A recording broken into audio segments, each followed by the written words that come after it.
everybody. Welcome to NFT Insider, a 4-part series where we'll be talking about NFTs and everything and anything that has to do with NFTs. Today is the first session where we'll be talking about the evolution of art. And in the studio, I'm very happy to introduce my guests. We have Tobiato on the left, followed by Siobhan Wong, Krista Melson, and Muhammad Izdi. So what we're going to be doing for the next 40 minutes or so is we're going to be introducing our art and what we've been doing with our art for the past, I don't know for how many years that we've been practicing. And I'm going to start first, apparently. So, my name is Speak Cryptic, and I'm an artist. And my real name is Farzan Fajari. I was born in 1980 in Singapore, so born and raised. And I've been Speak Cryptic since 2005. The name actually came from the street art campaign that I started in that same year. And it was a street art campaign that was focusing on this idea or this issue that I was exploring on self-censorship. So for me, I thought it would be kind of cool to talk about that particular issue, and what my solution to it was to speak in cryptic. So I did a lot of the stickers, and the stickers would be like all over town. There was a time when it was on every lamppost and every inanimate object that you could find from Orchard all the way to City Hall. And I did a lot of it to the point where people started calling me Speak Cryptic, and now everyone just calls me Speak. I haven't heard anyone call my real name in a while, but that's okay with me. But I also draw a lot, so I do a lot of drawings. I do this thing where I keep like a visual diary. So instead of writing my day, I would draw out my day, and these are the kind of drawings that I would do. So a lot of it is based it's based on my immediate environment. It's based on the things that I would see, on the people I would meet, and I would just go back and I would just draw out my day pretty much. And it's done through the lenses of me being a Singaporean Malay of Boyanese descent, who is raised on a steady diet of like punk rock music, being in bands since I was 13 years old. So that really informed my aesthetic. And from these drawings also, it expanded my practice a bit more. I did a lot of paintings. So these are the kind of paintings that I would do. Most if not all of them are like in black and white or monochromatic, because I'm partially colorblind. It's not so bad, but I would prefer just to see the things that everyone else is seeing. And that also expanded itself to installations as well. This is the one that I did for the Singapore Biennale in 2013. This was in 2019, I believe. It was part of the Singapore Bicentennial. It was the first sculpture that I did. And it's 4 by 6 meters high, which is quite large. This is for a traveling show called Atypical that was curated by Chan Hori Contemporary. And it was a traveling show that went to Russia, India, Bangkok, yeah, all these places. And this is another work that I did for the Esplanade. So the work that I did, the work that I do, and I'm currently doing, is centered around this idea of like identity and finding, asking the questions like who am I and where I come from, and basing the work of that. And it's also expanded itself to doing murals. So this is a mural that I did as part of the Little India Art Walk. And this was a mural over at a hotel. I forgot the name of the hotel, but I don't think it's there anymore. And this is a work that I did for the substation, which I believe is no longer there as well. And this one was for the art from the streets. It was an exhibition in 2018, and this was something very special to me because I was able to showcase the work alongside some of my heroes. So I was able to exhibit this work alongside Shepard Fairey and Banksy and Eko Nugroho and a lot of like famous street artists. So I was quite pumped on that. Um, and this is also a work that I did over at Palais de Tokyo in Paris called Personal Condition, which again is centered around this idea of identity, centered around this idea, the question of who am I and what I'm about. Also expanded again to performance pieces. So this one is in particular is a work back in 2018 again. It's called Anatomy of a Heartbreak, and I had the honor of dressing up people as my characters. And what they did was we did a little performance piece where we explored this idea of getting over a heartbreak. So this particular work is called Anatomy of a Heartbreak, and it was showcased over at the Art Science Museum 2018. And The Weight of Water is my recent body of work that was showcased in Singapore and in Paris. And for this particular series, there's a slight shift in regards to the process, in regards to how I do the work. Because before that, it was really about talking about other things, about other people. It was talking about my immediate environment. But for The Weight of Water, it was talking about my internal environment. The work that was created for this exhibition really stems from there, starts from within, starts from me. So the process is different, and hence, the process, the outcome is a bit different as well. So this is The Weight of Water. And NFTs, I got into NFTs, which I'll be talking about later on during this conversation. But in a nutshell, I got into NFTs in March of 2020. And this is the first work that was sold on the Cargo platform, my first NFT that was sold.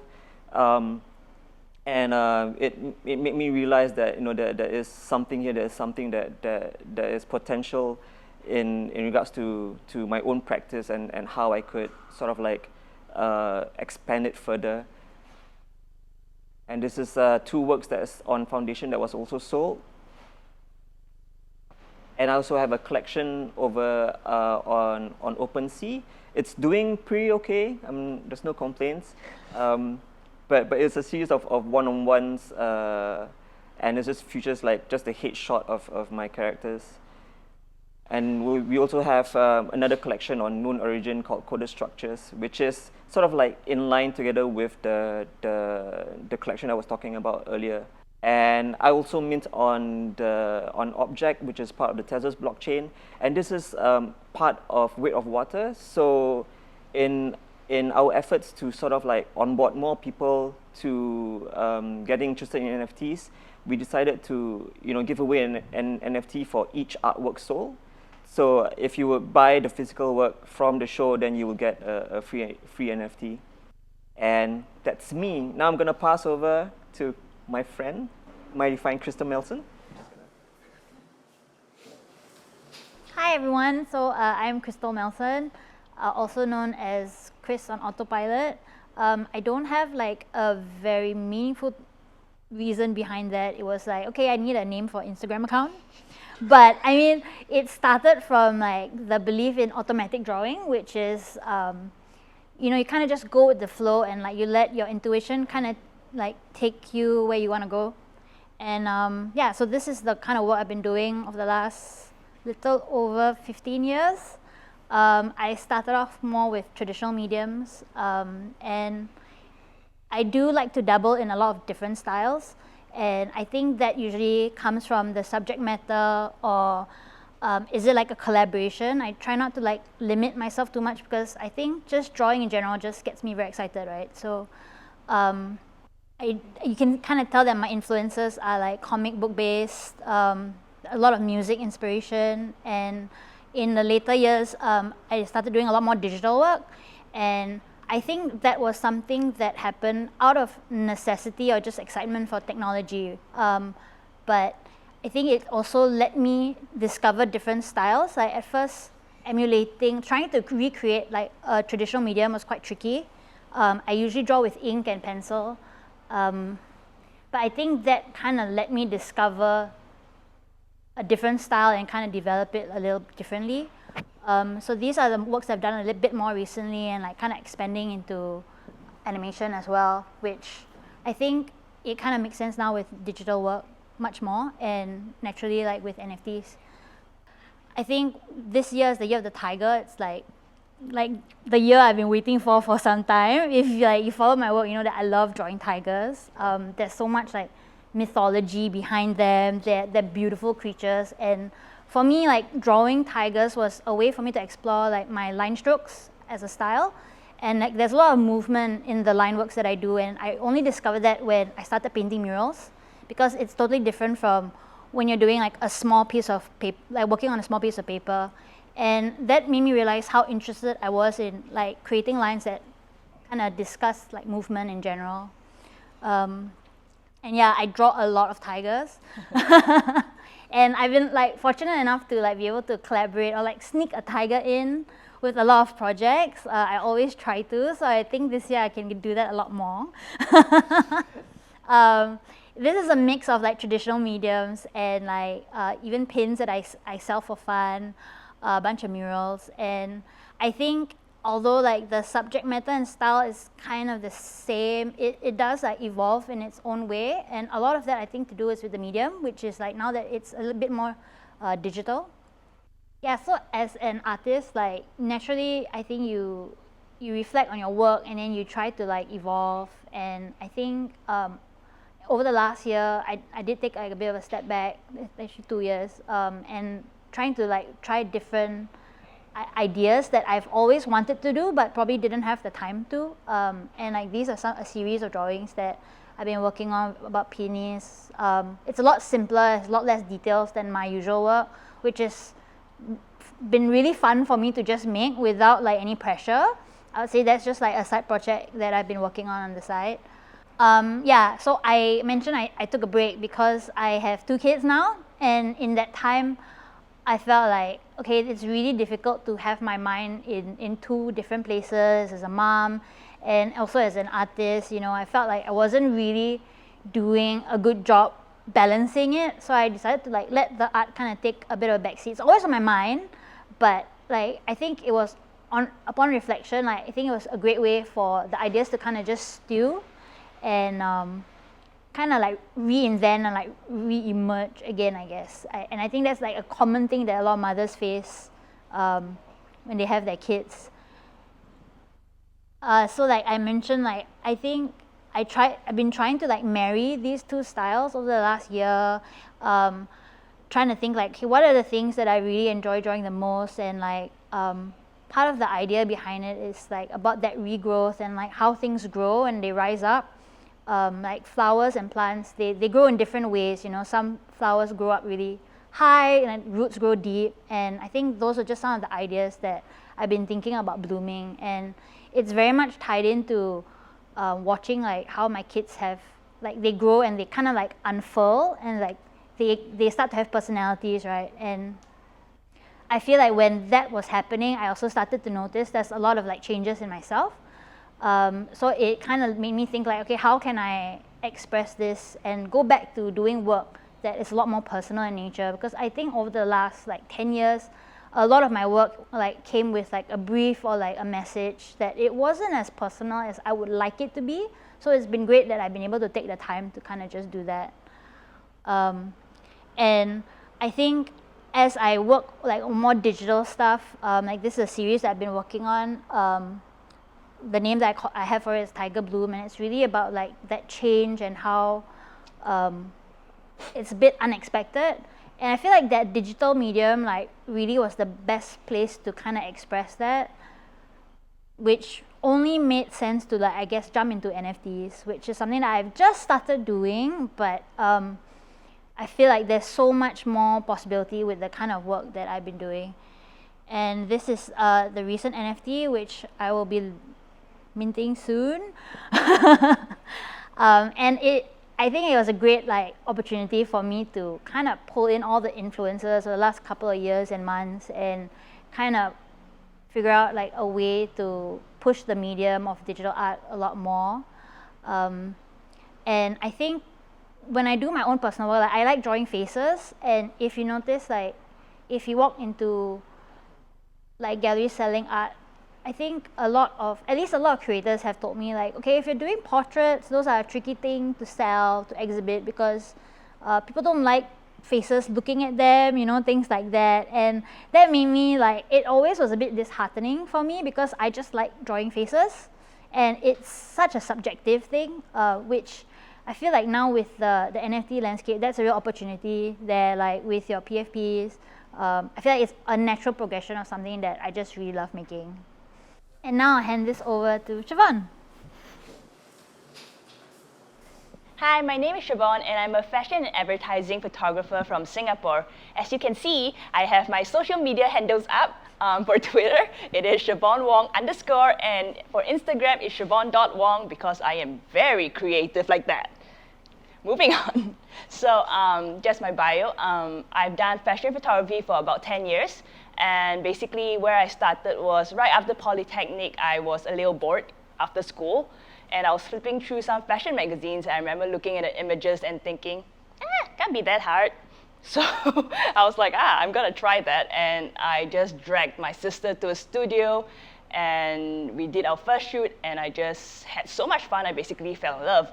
And so that was something I just started to do.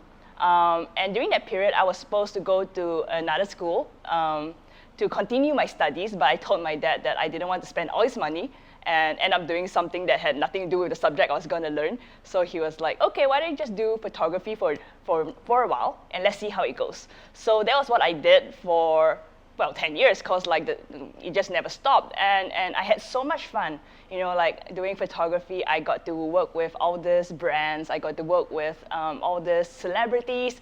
I got opportunities to work with Lancome, Sephora. I was a guest photographer on Asia's Next Top Model, which was crazy. And I just had so much fun. And as you can see, like this is kind of my fashion photography portfolio that I have accumulated over a decade.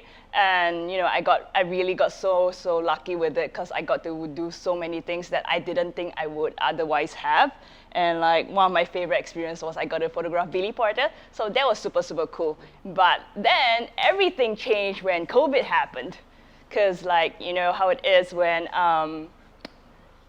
basically we weren't allowed to do anything. So like I wasn't allowed to do photo shoots because we were just not allowed out of the house. So I was like, okay, this is terrible. Like, this is my career we're talking about. And I couldn't see much of a future because, you know, already like the budgets were shrinking through the years. And I already assumed that like the pandemic would probably go on for a while. And so I thought to myself, all right, let's try something different. And I was looking at some 3D models. And I thought to myself, can't be that difficult. And so that's what I did. I went into 3D.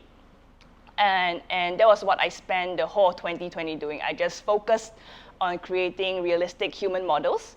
And the aim for that was originally to go to brands and tell them like, hey, I've got all these virtual models. And you know, if you need them for campaigns, you know, like you can use my models, like no problem. And so this was actually the direction I was going to. And you can see here, here's a virtual model that I've been working on from the last year, and she was finally one of my first models that I thought was finally at a standard that I was content with. Like, oh, you know, she looked realistic to me, and you know, it took a long time to reach this standard, but I was really happy of where I got. And this was really from just watching a lot of YouTube tutorials, more than I ever expected to watch in my lifetime. But yeah, I just spent 2020 like every day I was working on 3D. Every day I woke up and tried to learn how to make my models look better. And it was tough because like some days I just wanted to throw my computer out the window. But persevered, you know, and I was really happy that I was finally able to reach a stage where like, you know, the models were really at a standard that I was like, oh, you know, I am proud of them. And so at this stage, it was early on where I was still trying to create artworks with them, but more from an angle to go towards commercial clients. But earlier in the year, my husband, he told me about NFTs. I thought to myself, hey, wait, this sounds very interesting, you know, like it's a digital medium. What I do is digital. And, you know, like I don't have to work for clients. That's kind of cool. And I get to really explore my art. I get to really do whatever I want and even experiment to learn techniques that I've always wanted to try and never got to, right? And so basically I just jumped right in. I was like, okay, NFT sound cool, I'm gonna try. So these are the first few artworks I started to do for NFTs. And these were really, really cool because I really got to explore and learn 3D the way I wanted to learn, because I no longer had the boundaries of like, oh, I should probably learn certain steps that will make sure that when clients ask me to do something, I have already learned them. So for these, I just went towards of like, how do I want to create makeup moving across her face, or like a flower exploding from her cheek, like stuff that I would not be able to do in real life, which is something that I also pushed hard on, that like if I was gonna be able to work in 3D, I want to do stuff that I previously could not do in real life, because these models, they don't need oxygen, they can go underwater, they don't complain, and I can really do whatever I want with them. Like, who cares about physics when you get to really play with the 3D space? And so this was really something I pushed towards to.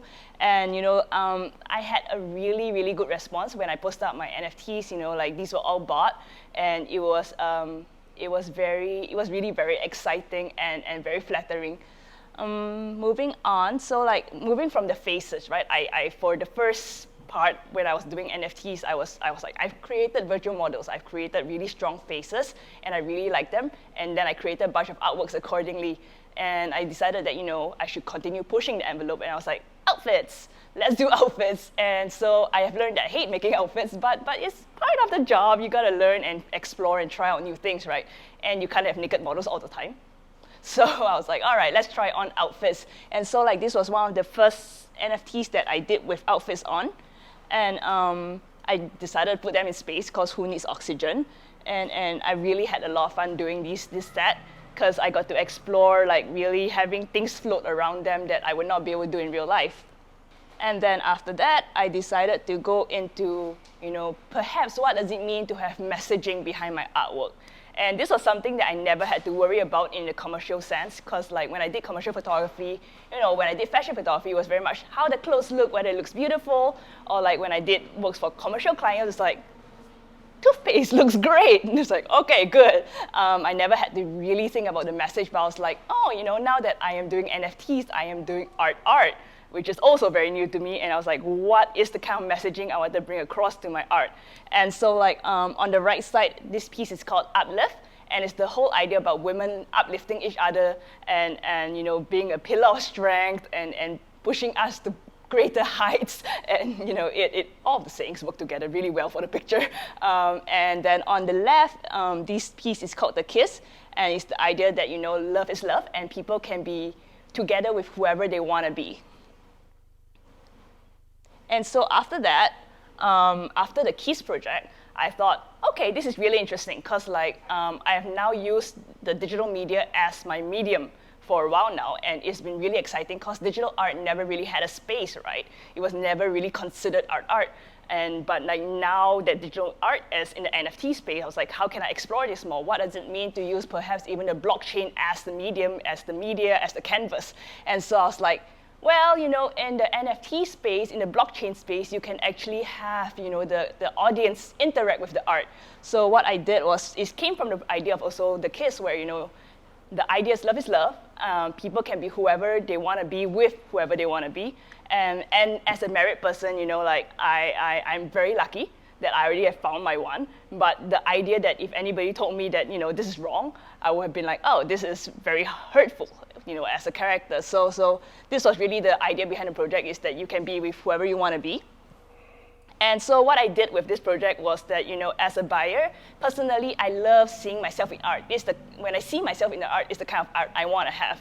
So I decided to give the choice to the buyer, where, when you mint this piece, you get to choose the gender and the sexuality behind the piece you want to get. And this was very interesting because it was almost like a survey for the NFT community. Like, what do you want? You get to make a choice that affects a variable in the art piece itself. And so I felt like this was really interesting because I was really making use as the blockchain as part of the medium itself too.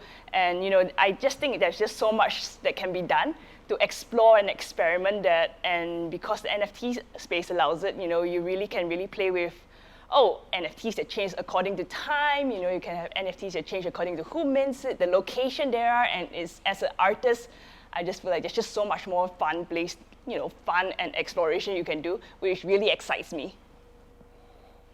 And so also that because I got into the NFT space pretty early in Singapore, I got a lot of opportunities that I don't think I might have gotten otherwise.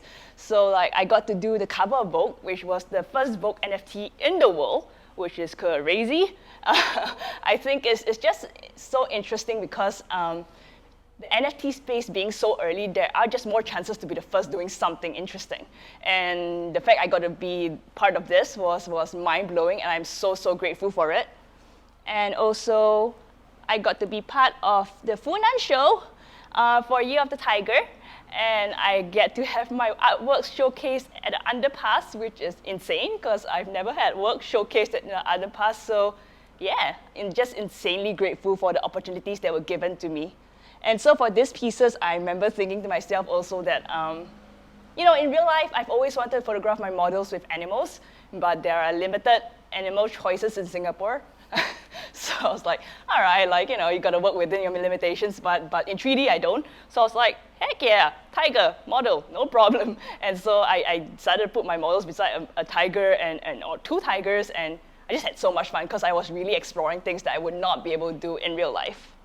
And yeah, now that I've been in the NFT scene for this amount of months, I've just learned that, like, you know, it is really good to have friends around, right? Because, like, I think as an artist, a lot of times you are generally, stereotypically, a bit more emotionally driven, and which leads to times where you do things or you're put in a situation where you think to yourself that you're absolutely insane or crazy, and then you talk to your friends and they relate to you and they help you realize that, you know, everybody's going through the same journey and you're not that insane, just a little bit.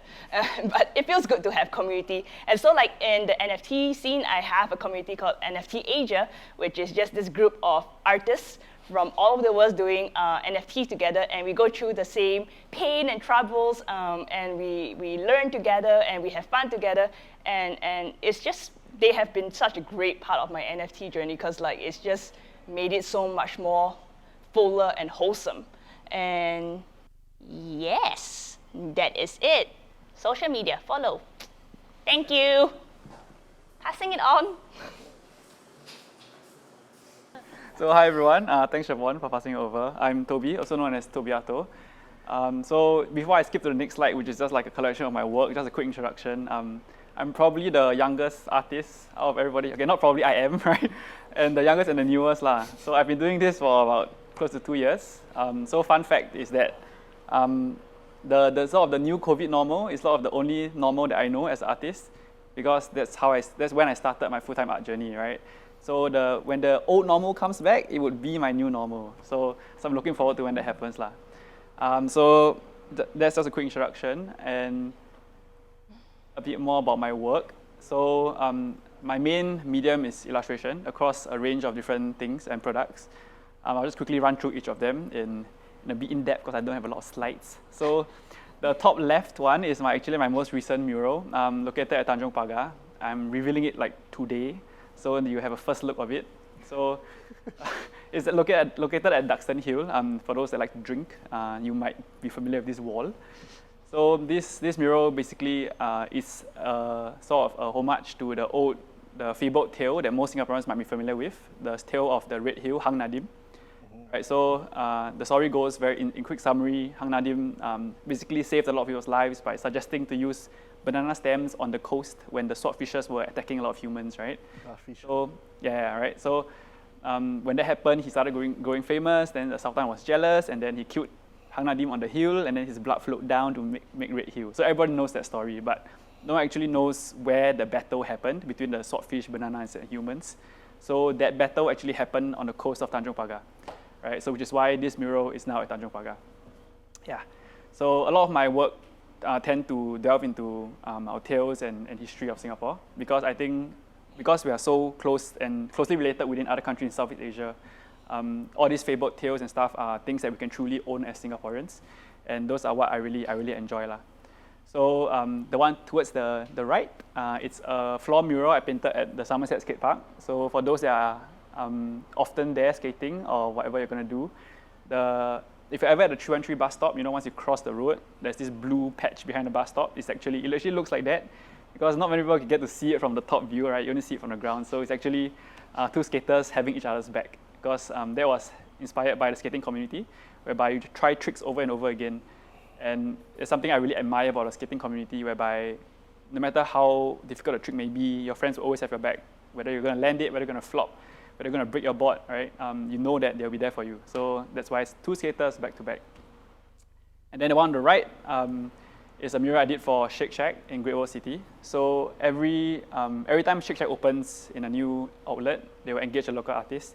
And for me, we worked on the Great World City outlet. So that mural in particular was inspired by, similar to the Tanjong Pagar mural. So it was inspired by the history of the place. So Great World City, as we know, used to be an amusement park, right? So what we wanted to do was to sort of bring through the past history of the joy, the fun, which is why you can see the swirls, the colors, and some amusement park rides as well, like a roller coaster, the Ferris wheel, and stuff like that. So that one was quite interesting because that was the first time I worked with an interior designer, whereby we worked with the colors within the space as well, not just an artwork on its own.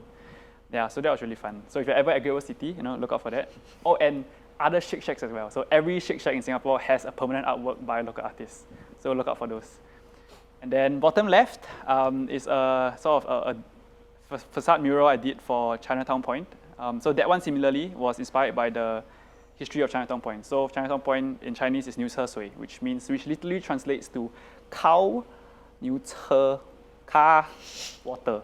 Okay, so 牛车水. So it's basically inspired by the water buffaloes that used to carry water around up and down.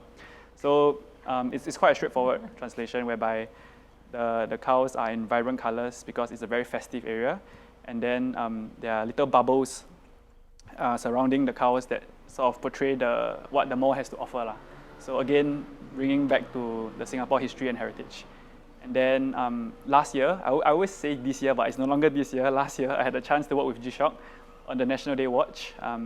So you can see over there. So what I did was I focused on like the energy within our small lion city. So I designed a watch strap with a lion motif, and the motif sort of translates and permeates through the whole watch strap, sort of symbolizing the energy within our young nation, and that's the energy that brought us so far. And one of my last murals of last year was a mural painting I did for the new Warner Music office as well. And I put it beside the watch because the concept is kind of similar. It's also about Lion City and how the energy within the city itself permeates through music and everything that we do in all the subcultures. And then one of my favorite projects that I did like 2 years ago was painting basketball courts around Singapore. So the one at the bottom right is at Bishan Active Park. So it was actually my graduating project at university. I reached out to People's Association and I managed to paint 2 basketball courts. Each basketball court serves as a canvas to tell the stories of each neighborhood name. So that one in Bishan roughly translates to Pai San Ting, which means like rolling jade hills. So that's why there's like rolling jade hills and hills of green on the court. Yeah, so that's a quick summary of my work. It's more of an introduction for y'all as well, because I don't know how much y'all know of me, but yeah, this is my work. So moving on from there, as you can probably tell, a lot of my work involves traditional physical painting, right? Because that's all I know about art up to this point. So I paint murals with people. I do stencil parties whereby I bring stencils to different pop-ups and establishments, and people can bring their garments, get a free stencil, and get a design to bring home. So for the longest time, that's what I thought I would be doing for the next few years if I kept it going. But then the pandemic hit, and then NFT started going on a rise, right? And then much like every other artist, of course, the thought started creeping into my mind, right? Should I go into NFTs? And then a lot of people have asked me as well, oh, when's your NFT going to drop? Are you going to be a millionaire soon, pay off your house, that kind of shit, right? But then obviously it's not that easy, and especially for me, I'm a very traditional artist and I'm a tech noob. So I only got like iBanking in uni, so it's quite bad. So I took very long to learn software, so I know that jumping into the NFT space would be a very uphill battle for me. So what I learned in uni, because I had no art education prior to uni, so I knew very early on that the fastest way I learned was by doing. So roughly the same time when I was starting to come to terms with that, I had a chance to work with Esquire on an NFT project. So this was the final outcome. I'll show you the final first, then I talk about it, okay? So it was an NFT sneaker with Esquire Singapore. So it's a project that they've launched that, if I'm not wrong, it's a year-long project, and I was selected as the first artist designer to work on this project. And as someone that loves sneakers, I say loves because I'm not a sneakerhead because I don't buy, because I have no money. But I appreciate sneakers. I keep up with sneakers every day. So getting a chance to do this was really a dream come true lah. And the project was quite interesting one because there are many parties involved. So throughout this whole project, I learned like a lot very, very quickly because I had to, right? Because the project was there. So there was, we worked with Esquire Singapore, which was the originator of the project. Worked with Dematerialize, which is like a NFT fashion platform powered by Luxo, which is right now a closed blockchain lah. And then we involved Satoshi Studios as well, which is the owners of the base of the shoe model, a shoe brand, a sustainable shoe brand that helmed from Paris. So this was the final product, and I'll just quickly go through the process of how we got here. So when we first started, the only brief that they gave was the word touch. So the word touch is very interesting for NFTs because it's something that you cannot touch, right? So I started to delve into my Chinese culture, my roots, and find out what sort of resonated with me.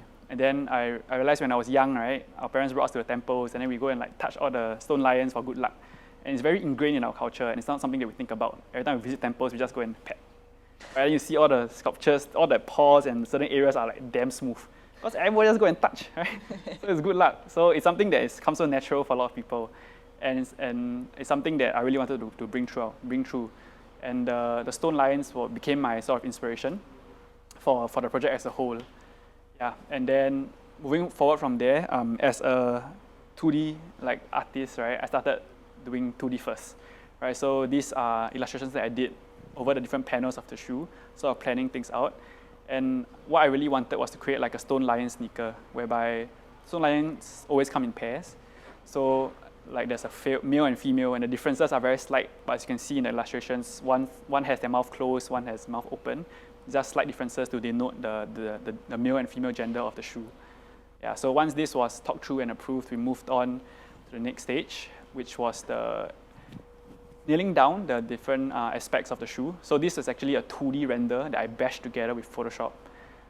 So just quickly running through the side of the shoe panels, of course, illustration featuring the stone lions. There's a little bell on top, with reference the bell on the collar of the stone lion, the golden laces representing like different materials, the shoe box representing the podium, the like midsole of the shoe representing the collar, and then the material itself represents different materials that are used to create them stone lions.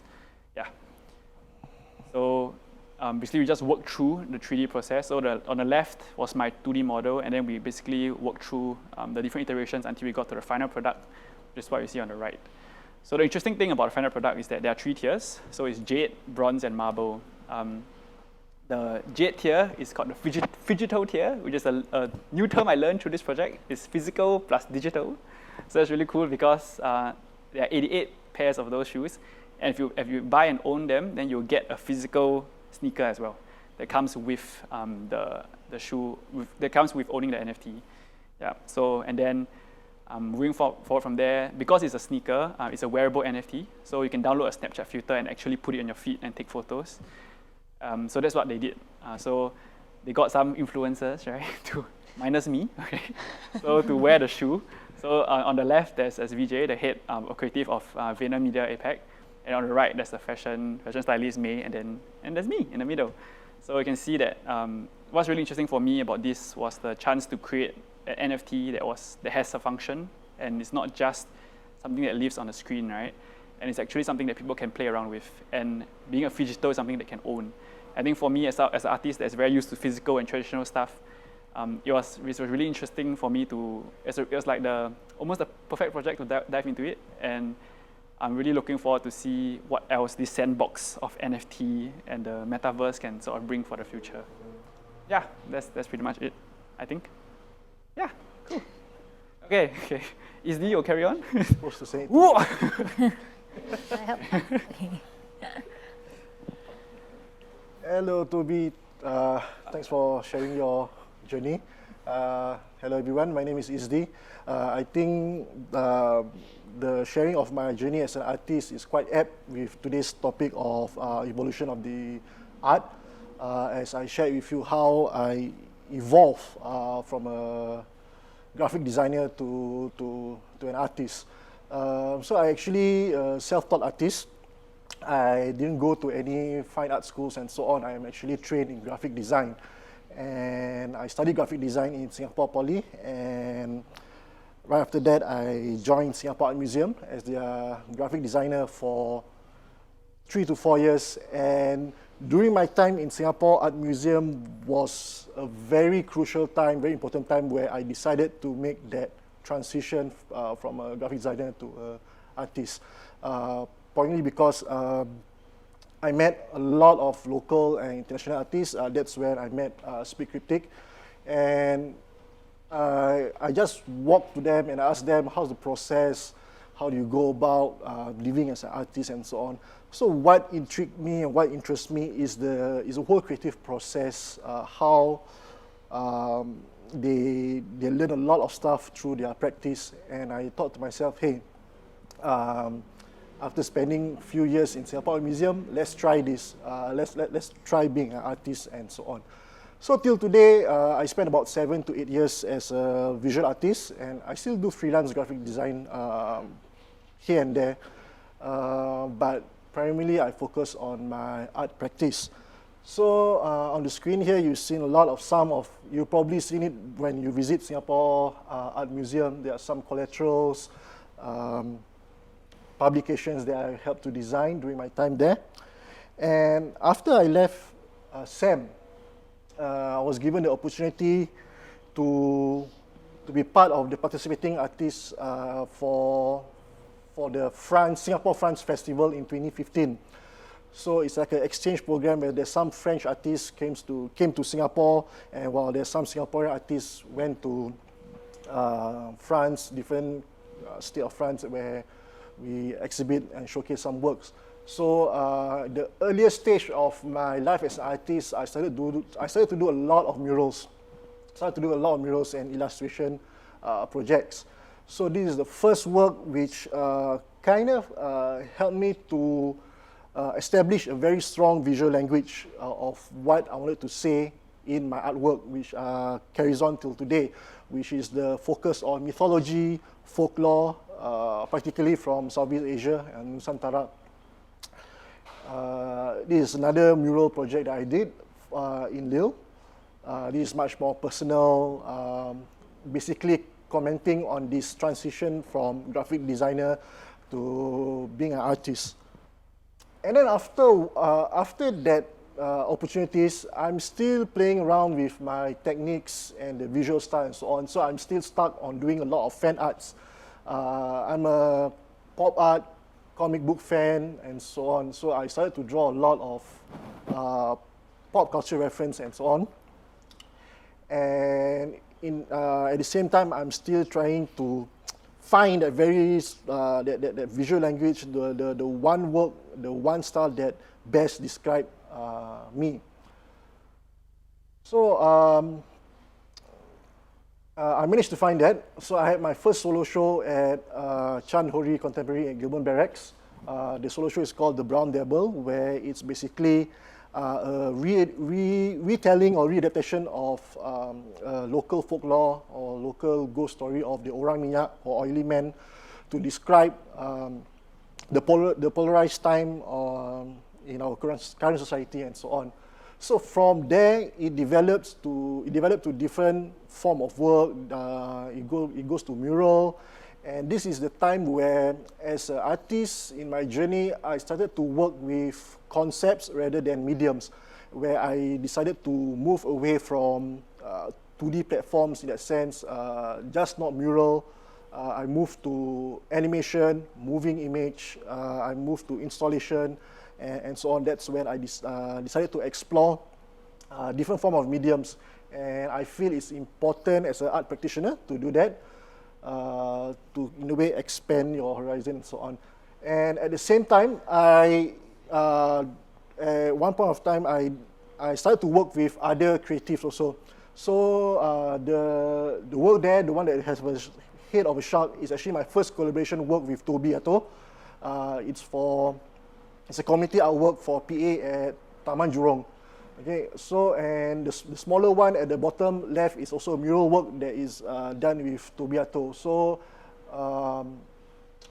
Toby and I, we know each other from Instagram, and then from there, we we met each other and decided to collaborate and so on. So it's a very interesting journey so far. Talking about working with other creatives, working with other mediums, I decided to go into projection mapping. I also started to direct performance art. I do my own fashion design sometimes. I got a makeup artist and so on, and I also work with different performance artists to convey the story and the message that I want to convey in my work.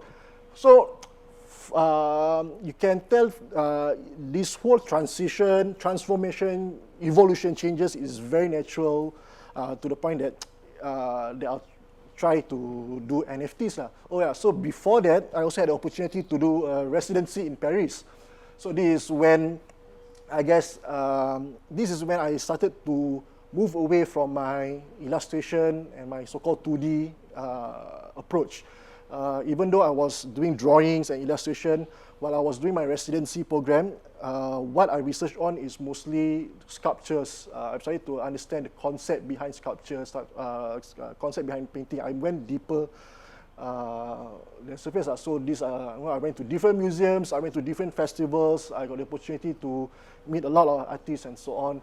And these are some of the works that I produced at the end of my 3 months residency in Paris.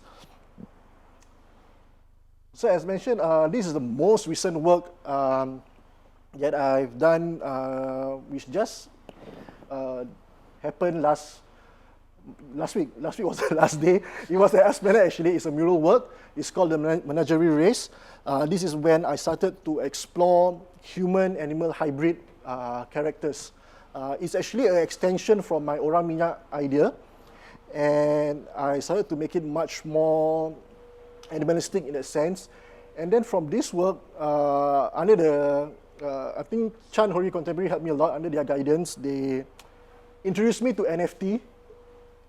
And these are the two current, this is 2 out of 5, if I'm not wrong, I cannot remember, works that is currently on Object.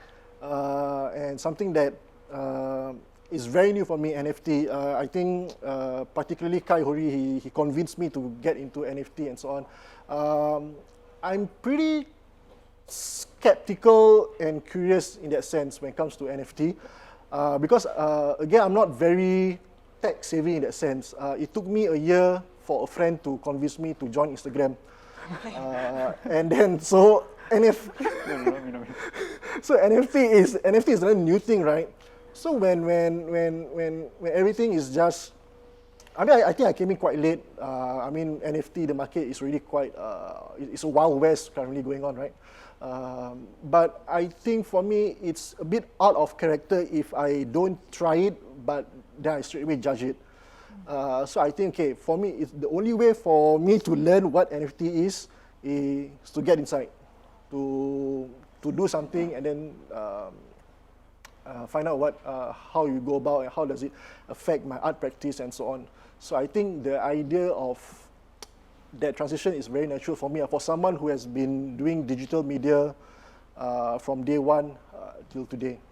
Yeah.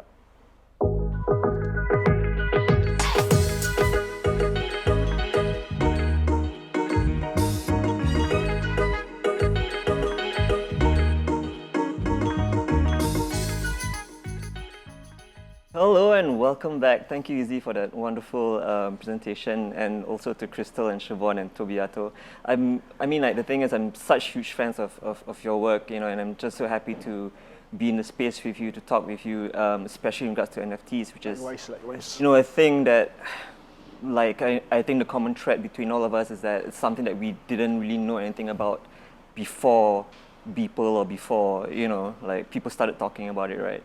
So I think one of the questions that I have for you is the kind of challenges you face when it came to NFTs. Like for me, I know personally it was quite hard because coming from a traditional, art world, I was completely, I'm not crypto native at all. I had no idea what cryptocurrencies were. I heard about it, but at the same time, it was just something that was completely off my radar. And I think because of the pandemic, it kind of got me into thinking about how do I expand my practice, and just being at home alone by myself, gave me a lot of time to think about what is the next step right? So NFTs came about, and then and for me personally, when I first saw it, I thought it was like some like Facebook, Instagram, like a define art kind of thing, you know, just a place where you can show your art. But you know, within the next second, I realized that, oh, this is not what I think it is. And for me, the main challenge was to learn about NFTs, and I'm just curious to you know, pick your brain a bit about what you think of NFTs and what your main challenges were. So I don't know whether Crystal or Izdi would wanna. You want to Talk about it first, or? Okay, I'll start first. I guess the first challenge, I mean, there are a couple of challenges, but the first ever challenge for me was to understand the mechanism of it, how it works and so on, what cryptocurrency is all about, right? So, you know, they're trying to decentralize everything. So the process is actually, to me, is very troublesome. I'm not sure where there's an easier word for that. You know, you have to create a wallet you have to create a wallet at A, then after you have to do something at B, and then you have to do something at C. So we are so used to the mechanism of Facebook and Instagram where you just upload and then that's it. But because there's so many different layers, so many different languages, I don't even know what minting is. I don't even know what's the other word? Gas fees. Yeah, gas fees and so on. That was one thing. So I was like, okay, what's this? What's mean? What's gas? And so on. So even up, you know, it's like, it's not just transactions. There's this own language, own community that NFT have created. So till today, I'm still trying to grasp that. Another challenge is time. Of course, I'm doing other projects still. And then NFT is something that, in my own opinion, you have to be fully 200% committed because there's a lot of layering. And again, for someone for me who don't even post regularly on IG or about my work, NFT is very challenging in that sense that you have to be on the ball all the time. And for me, the other challenge would be the fact that you have to be very sociable online. You have to have Twitter, you have to have Discord. You have to always. I'm not so sure whether because again. You have to check your Twitter like a lot. Yeah. Like, what's going on? It's very out of character for me. Like, I mean, in reality, I don't even speak to people a lot, right? So when you go to this metaverse, you have to start talking to a lot of people. So the first thing that occurs to me is that, okay, who am I supposed to talk to? What kind of topic should I talk to? Should I talk about my work, or should I talk about the story behind my work, or should I talk about this and that? So, I mean, what is the difference between this NFT and Instagram in matter of talking to our audience and so on? I mean, back when Instagram started with everybody just posting their picture on their food, right? And then slowly everybody start to put their works there, and then it does reach a certain potential clients, right? Yeah. I mean, clients find artists through Instagram, but now you have NFT. How does that change our practice as an artist and so on? And I think, like I said, I'm not sure whether skeptical is a nice word to say it. I'm just curious in that sense. For sure, I think that's fair. I mean, in regards to NFTs, because it's such a new thing, I think like it makes sense for us to be skeptical. But I also want to touch a bit about what you were saying about how it has changed your practice, and I'm also interested to find out, Crystal and Siobhan and also Toby, because you I mean, like with Siobhan, like you were doing a lot of fashion photography, right? And with NFTs, you know, like I'm not saying that it has completely changed your aesthetic, but has it expanded your approach to photography, or do you still consider yourself like a on paper like a fashion photographer? I mean, that's a very interesting question. I think for me, like I've always been creative, right?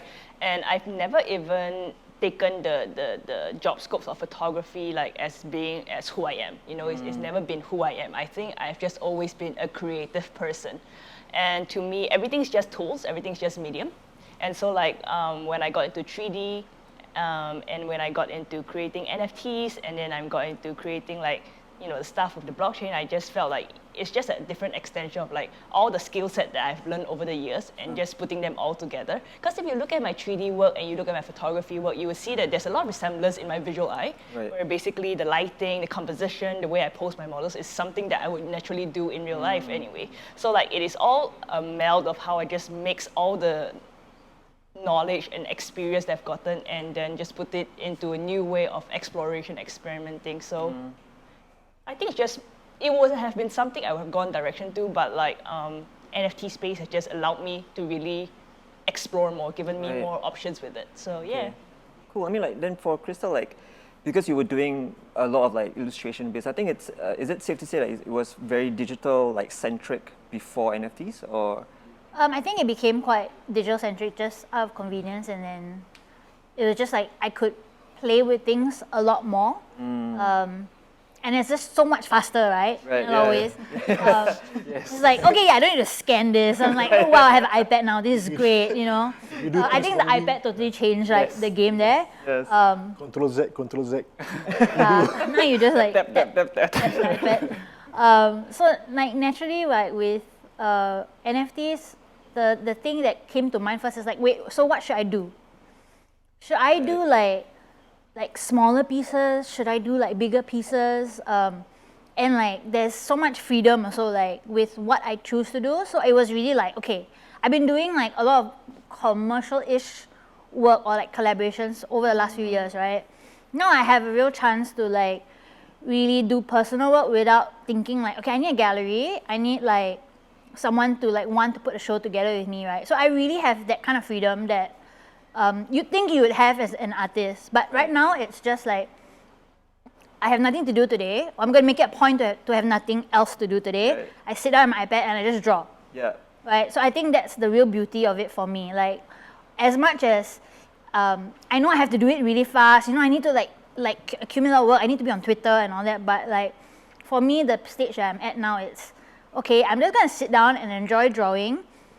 I'm going to mint it. I'm going to see what happens. I'll post it on Twitter, I'll post it on Instagram, and then like I just have fun with it lah. So I think for me, like that's been the way it has gone so far. So that's been quite nice lah. It's awesome. I mean, like, I think it's quite interesting in regards to how we sort of like try to find our way into NFTs. You know, like I was interested in Toby, like when you were talking about you were doing murals.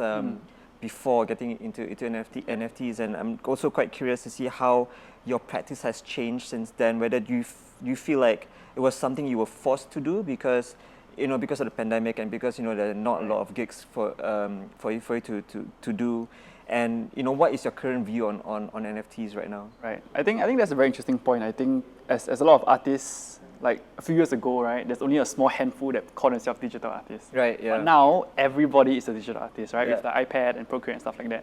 And then naturally, with NFTs, it expedited that a lot as well. Sure. I think for me, because I had a later start to arts, right, and like I'm a tech noob, right? So moving from like traditional to digital was always it's more of like a mental block than like a state. So it's more about me trying to figure out that, okay, it is a step that is natural to take and have to take lah. Right. If not, then might lose relevance in the industry. I'm practical enough to make that choice. Right. I think it's more about that because I'm throughout my years of 2 years right, of doing art, I realized that as a creative, I'm someone that thrives with constraints. Right. So like if you have a blank sheet of paper and like have a day of doing nothing, right? I'll draw a blank like completely. I'll just sit there like I'll be nothing to do, right? So I don't have like sketchbooks. Right. I don't have like mood boards and stuff. I jump from project to another, and then that's how I sort of keep my momentum going. That's how I love being a creative. For sure. So having the empty space was very daunting at the start, but then seeing how other people have sort of created the brief by themselves, then sort of that sort of allowed me to take more kindly to the NFT space, and then sort of delve into it lah. Yeah, there's also this big like debate about this idea of NFT artists, right? Like, there's also like this two ways of thinking about it. Like you have to choose a side. Either you're an NFT artist or you are an artist. And I'm also quite curious again to know with you guys, right? Because you come from almost like a traditional background. Like even digital photography, it would be deemed as like traditional, a traditional medium. And I want to know whether if it's your interest to sort of like melt the two things together, and how would you go about doing so? Whether if you could find the balance between your traditional work and your NFT work, right? So for Izzy, what's your thoughts on? I don't know. I don't see NFT as a separate thing. Actually, I see it as just one of the medium or platform to present your work. I don't see as I don't know why there is a separation between NFT artists or artists. I guess the first thing that when people when we talk about NFT, right? The first thing that people will always like to debate or why some artists refuse to go into NFT is always the talk about it's a money making scheme, it's a Ponzi scheme and so on. So you have a lot of artists who are purists in that sense. They refuse to go into that. They refuse to transport themselves into the metaverse lah. But for me is that this goes back to one of the things that Siobhan mentioned during her introduction, which is very interesting, the idea of the physical and physical and digital world, right? How it combined together, similar to Tobiato's sharing session, where I find that traditional or NFT, you can balance it out on both. I think for me, you can approach it very conceptually, where if you work on a particular project, the idea of exploring two different platforms together create a very interesting layers and depth to your work, rather than you see it as a separate thing. Like, I don't know, it's just very weird that I don't see it as two separate entity, rather than it's up to the artist to use it as a medium and so on. Yeah, I think that's also a great point. Like in regards to Siobhan and how you're able to make virtual models. I don't think the intention is to replace real people, but it's just to expand. Like how you were saying that with virtual models you can put them in space or you can put them in underwater, and I think that's a really interesting direction that I see. Because I mean, truth be told, like we became friends through NFTs, and I was sort of familiar with your fashion photography before, and then when I saw your NFTs, I thought they were like real models, and to realize that they were made completely digital, like completely blew my mind. And is this something that you're thinking of doing? Like, are you intending to replace like real life models? Well, I mean, like when I started creating my virtual models, people have been asking me like, "Oh, are you gonna replace real life models?" Right? And I think like my textbook answer has always been no. Like I think even when I was going towards like commercial clients, right, it was never to replace. It was always with the idea of like, here's an additional option, because like some clients, they're gonna be like, oh, my brand is gonna be very futuristic, very trendy, and like a virtual model would be perfect for it. And there are gonna be brands like, we are a soap brand, so like you need real skin to. A real life model is way more appropriate for it, right? So like I feel like it's just options, like, and then there are gonna be brands who are like, oh, I want to melt both together. I want to have like a virtual model with a real model. So I think it's really being able to give clients the option and choice. And so, no, I don't think it's a replace thing. I think it's just more tools and more things to play with. Awesome. I think it's the way I look at NFT as artists, so it's more philosophical in the sense that we are entering, or we already entered, a post-humanism era. So everything, it's this idea of escapism, where things that you cannot do in real life, you can do it in metaverse. Like right now, people are doing real estate in the metaverse. People are doing things that they cannot do in metaverse. So for me, like, I'm interested in that actually. So like, not just as an artist, as a human being, how are you approaching this actually? Like, because it goes back to my work. My work always centers on mystics, alternate dimensions, speculative future. So I'm seeing NFT or really the metaverse as an alternate dimension in that sense. So people are right now, okay, I can't do anything here. Let's do it. Right. Metaverse. Can I add to that? Yeah, sure. So I feel like I think it's the way technology improves, right? Like if you look at the kids nowadays, there is no online, offline world. Their whole life it just melts together. It's a seamless transition between online, offline. They go on Fortnite, they go on Roblox, and then they meet their friends there. And it's not like I'm gonna meet my friends online. It's just, it's a social thing. I'm just gonna meet my friends. So, and the kids are probably going to be the future as we become boomers. And so I feel like clearly they are where the direction is, that's where it's going, Basically, right? the Sims are being reality right now. Yeah, but like, so I feel like if you go back a few decades, right, there's no such thing as handphones. It's impossible to call each other. There's no such thing as like cars. You travel by horses, and I feel like technology just continuously improve, and the things that you don't think would be in your real life becomes normal. Like magic is just more technology, right? Yeah. And so like I feel like in the future the metaverse it wouldn't even be escapism. I feel at that stage it's just part of real life. Maybe it's the new reality then. Exactly. There won't be an online, offline. It's just like, my friends just overseas, so I have to see them online. But like it's not a different thing. It's not escaping. It's just part of life already. Yeah, which is also another thing I want to talk about. We talk about this idea about the metaverse. We're talking about offline and online, but sometimes we forget that the metaverse is made out of real people as well. So this idea of like real people living on the metaverse, and this idea of community, which is something that I feel is very important within the NFT space. There's a lot of, if you go to on Twitter, there's a lot of talk about community and how important community is when you are building something like this. Like again, like me and Siobhan met through NFT Asia. We are quite active in that community, and we are trying to sort of like elevate artists, and we are trying to onboard people onto doing NFTs and stuff. But like what Izzy and also Crystal were I think what you guys were saying about this idea of having to be online all the time. Do you think this is something that is important in your own practice and also in regards to in educating yourself with NFTs?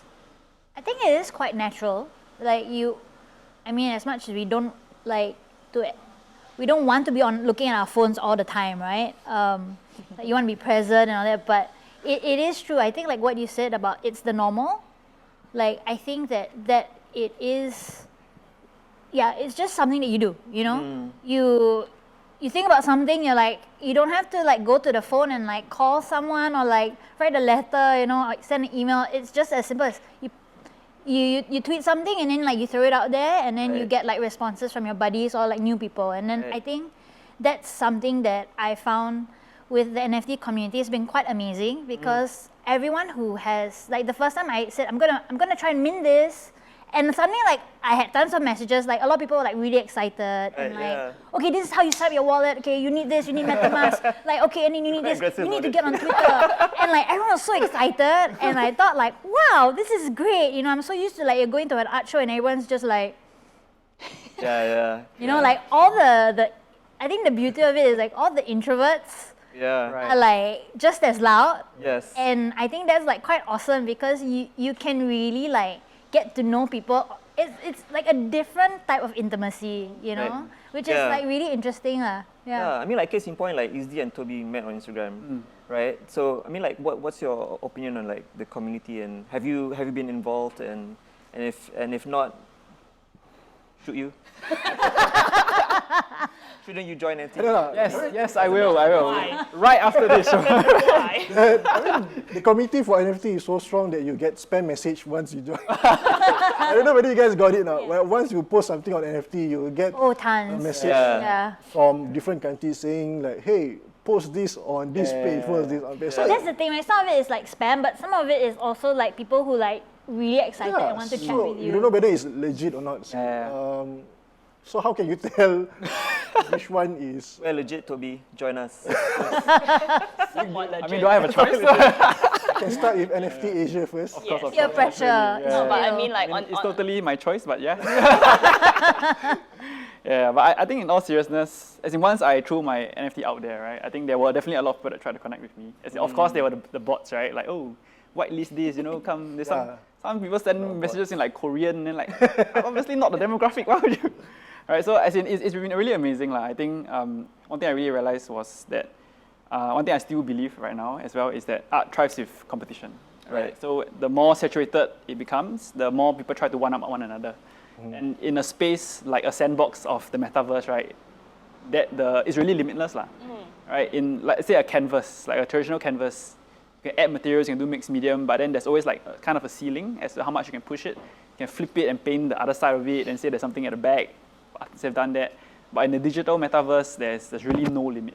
Yeah. So I think having a community that is so excited, like what Kristen Wilson just said, to push each other to do more and more, Right. I think it's really something that I haven't really seen in like any other sort of group at this point of time. And it's so easy to get connected, right? It's such a, like everything kind of clicks, right? Yes. The social media, metaverse, and then like borders between countries don't feel like borders anymore. Right. I got messages from like a poet from America said, oh, yo, let's collab on something, right? Right. So it's really amazing, and so like there's this constant drive to do good shit together. Yeah, I think it's a quite perfect tool for introverts, I think. Right, yes. Yeah, like for people like myself, and I don't know about Siobhan. Siobhan, you an introvert, extrovert? Mostly introvert. Mostly introvert. Really? I feel I need to talk, and I get unnecessarily loud. Code switch. Unnecessarily loud. I think also, also in regards to the NFT space, there's been a lot of talk about it, and there's been a lot of interest about it. Like this idea of getting messages from random people, some are bots, some are real, some are not. It's just a matter of trying to figure out who is who. And I think that is one of the main drawbacks of NFTs, is because everyone's kind of like in it to invest and to make money, which is something, more power to them. I'm not out here to judge for sure. But what do you think of about the criticisms that people have made about NFTs? It being about it's not environmentally friendly and it's a Ponzi scheme, like you were saying. That's the part where I don't understand. I mean, art making has always have consequences on the environment. Even traditional methods like painting, it's hazardous to the environment, right? I mean, recently we did mural to be, you can't just throw your paint in public yesterday, you can get fined because it's hazardous to the environment. So I don't know why when people, every time they want to criticize NFT, they have to mention about, oh, it's not environmental friendly. I mean, there are 1001 things out there that is not environmental friendly. So I think they just want to make a point that it's bad, but it's new, right? yeah, It's like it will improve. Yeah, as and then everything does. like Tezos is making effort to make it, like less. Isn't the proof of stake? and Yeah. So I just feel that it's not worth the topic to talk about when you want to talk about how bad NFT is. Right. And I think for me, like if I were to meet someone who is very cynical about it, very negative about it, I mean, the only way I can say, you try lah. Yeah. You try. I mean, there's no way for you. Like the first thing I was gonna ask you is that you do it or not. You got to try or not. Yeah. You don't try, how can you? Yeah. I mean, like you are just reading. I mean, that's how I also started. When I started, I read, and of course, you read both ends of opinions, right? You read the good and you read the bad thing. Yeah. And the last resort is for you to find out. Then you make your own judgment. Yeah, for sure. I mean, I'm the same way too. Like for me to learn is just to do it. Just to wrap up this entire session, which has been great. I wish we can talk. I'm pretty sure that if given the time, we can talk for hours and upon hours about this. But I would just like to know, like, do you have not legitimate concerns, but like what are your concerns about NFTs? And because the thing is, like, what's so great to me about NFTs is we have concerns, but the ability to talk about it, it's so, like we talk about it every day, 24/7 on Twitter, on Clubhouse. And I find that very refreshing because no one's really hiding from the fact that, okay, it could be environmentally bad, right? But okay, here's a solution. Let's work towards that. So for me, like any concerns that I have about the space, I could bring it to the community and we can talk about it. So for me, like my concerns are there, but I'm so happy that we have the ability to discuss and do things together and make it work. Like Siobhan, what do you think about that? like concerns for. Do you have any NFTs. concerns? Yeah. I mean, first and foremost, I think it's like because there's been so much headlines about it, and Right. and so many artists are drawn towards it. Firstly, to know that the space comes from a very crypto space, right? So like there is money involved, and there is a lot of tech involved, and so the learning curve is very high, and that you have a lot of artists who come in who do not know any of this tech, who are not crypto native, and therefore like whenever they are faced with all this technology, it is very easy to get scammed because Right. sometimes the information is not out there, but it's also very difficult to understand. And like so like and it just happens because there's just so much money in the space, right? Yeah. And so you have a lot of money, and you have gullible artists, and you have very smart scam artists, right? So like Right. you do get a combination where there are artists who end up getting their money stolen because they Right. just don't know enough Yeah. about the security of everything. And so I just hope that all the artists who eventually do want to come to NFT space do try and find a community first, because in the end, like the community of people who have the experience are gonna be there when you go ask them like, so is this a scam? And they'll probably go, yes. And you'll go, okay, you know, like, Yeah. and it just saves you the time and effort of like being scammed, because being scammed sucks, right? Yeah. And yeah, so like, of course, so like there's the concern of like, oh man, like obviously the world goes on, shit happens all the time, and so there will be more artists who get scammed in the future, but like for those artists' sake, I just hope it's less. So. Fantastic. Yeah. Okay. but- Yeah, I'm afraid we have run out of time. But you know, was no, just thinking, but- just do you have something very Look, quick? I guess it's let's end the session with a question. I mean, go back to your question about what's my concern. I guess what I observed so far is that people when they post their artwork, right? I mean, it's very nice to hear each of us have an individual style, individual concept when we post something on NFT. Sorry, not post, mean, is it? I mean something on NFT, right? But I'm sure you guys observe, so there's a lot of things there that looks the same. They kind of riding on the trend and so on. So my question that I always ask myself, right, within all these transactions and so on, to which extent is it art? And then what is art then in the NFT space, or who defines it? Because right now we have big players coming in, the Sotheby's galleries are coming in and so on. So again, how is it similar or different from the traditional art market now? Right. Yeah, great questions to think about. I think like in regards to the space, because we're still early, time will tell. But I'm so happy to have you guys with me on this journey with NFTs and in real life. Hopefully we can be friends forever. Join the community. Okay. Anyway, thank you so much for tuning in. And tune in for the next session, session 2, which will be featuring Deborah Lim from Chan Hori Contemporary, along with her guest, where she talk about the art of NFTs. Thank you.